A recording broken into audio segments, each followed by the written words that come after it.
Hi everyone, my name is Anthony Jung and I'm the executive chef of retail dining at the University of Massachusetts. And today I'm going to show you how to make Greenfield's buffalo chicken salad.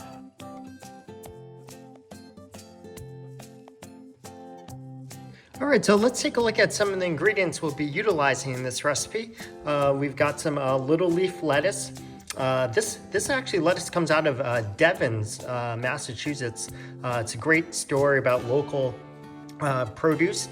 We've got some blue cheese here. We've got some local cherry tomatoes. I've got a little bit of ranch dressing right here. I've got an empty bowl here, which I'm going to put after we cut up the celery, and add that to that bowl. I've got some buffalo sauce here. I've got my trusty pepper mill, some kosher salt right there. I've got 3 chicken tenderloins. These happen to be antibiotic free.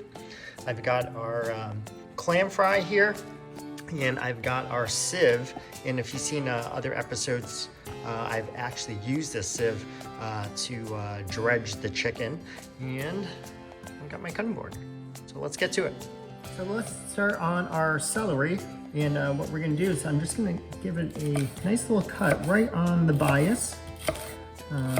About 1/4 of an inch, so we get pieces like that. All right.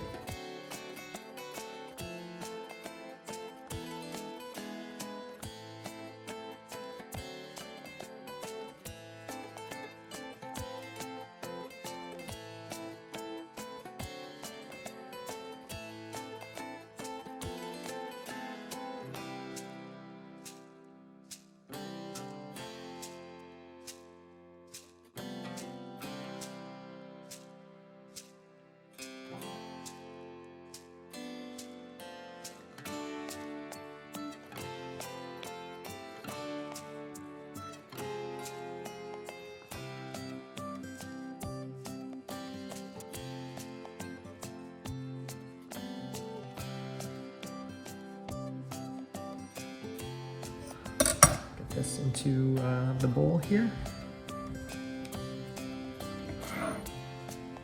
And there we go. All right, so let's start on the chicken here. And what we're gonna do is we're gonna season the chicken with salt and pepper. And it's really important to season the chicken at this stage because this is the only time you can really season that chicken. I'm just gonna turn these guys over. And season the other side.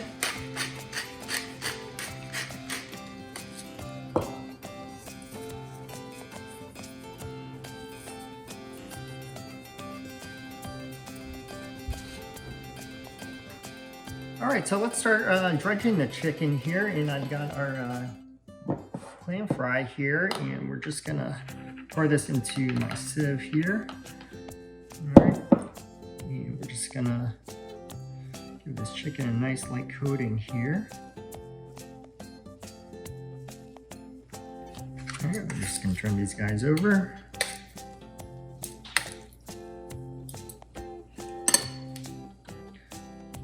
Do the other side. All right.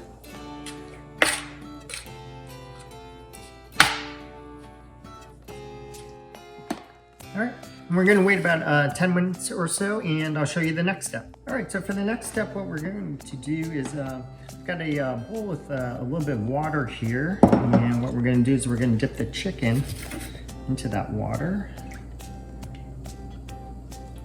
All right, just put it right back on the tray here.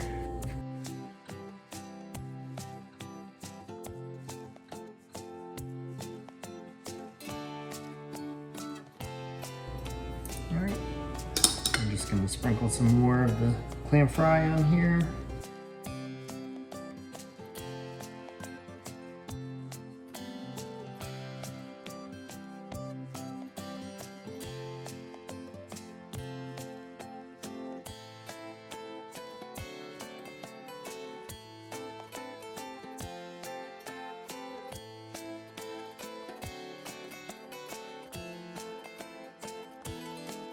And what we're going to do is we're going to let these sit for about 10 minutes or so, so that that batter can set, and then I'll show you the next step. All right, so it's been about 10 minutes. Let's bring this over to the stove over here. I'll show you what I have for my setup. I've got my cast iron pot here. It's got some canola oil. Pretty much it's about 350 degrees. And it's coming up to temp 345. All right, so 349, so about 350 degrees.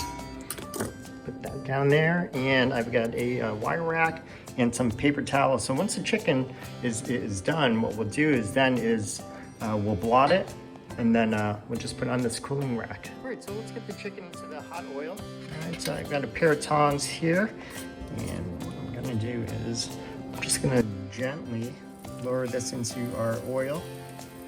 If you can hear that, it's just a little bit of percolating. Drop it in slowly. All right. I'm gonna grab the other chicken tenderloin, drop that.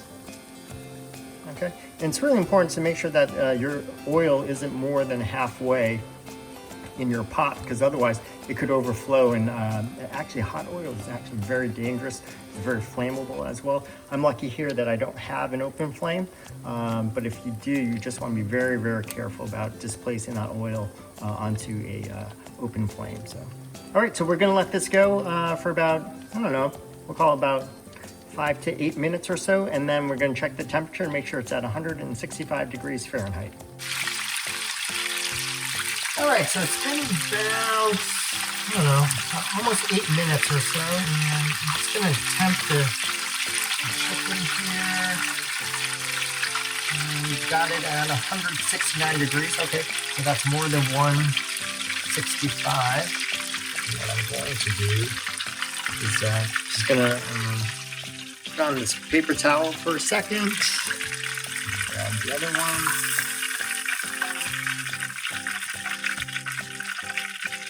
Some of that excess oil drip off.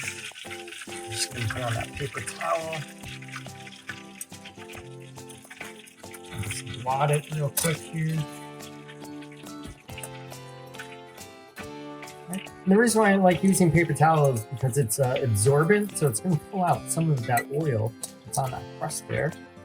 And then, because we don't want it sitting in its own oil, we put it on a wire rack here to cool slightly before we go to the next step. All right, so our chicken is cooled down just a little bit, and the reason why we did that is because if we just added hot chicken to our salad, it would kind of wilt our greens. So it's cooled down just a little bit, and I'm going to take off of the wire rack here. I'm just going to put this in the sink, and what I'm going to do is I'm just going to these guys cut in half.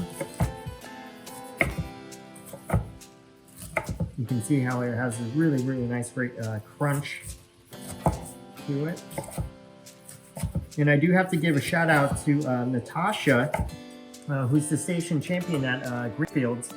She makes, during the semester, hundreds of these chicken tenders for her station at Greenfield. I just want to give a quick little shout out to her. Okay. And then what we're going to do is we're going to add our buffalo sauce here. All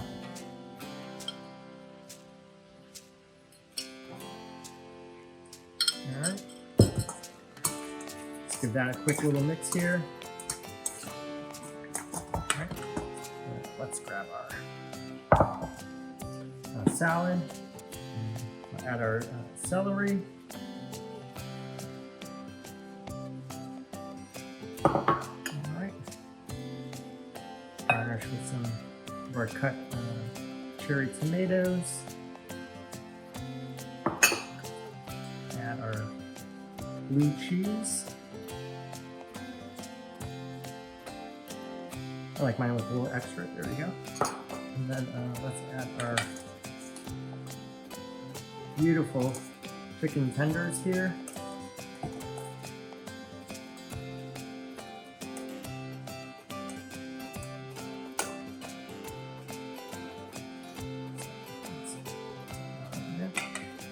Right, and I'm just going to drizzle it with a little bit of ranch dressing. And you can put pretty much any dressing on this that you want.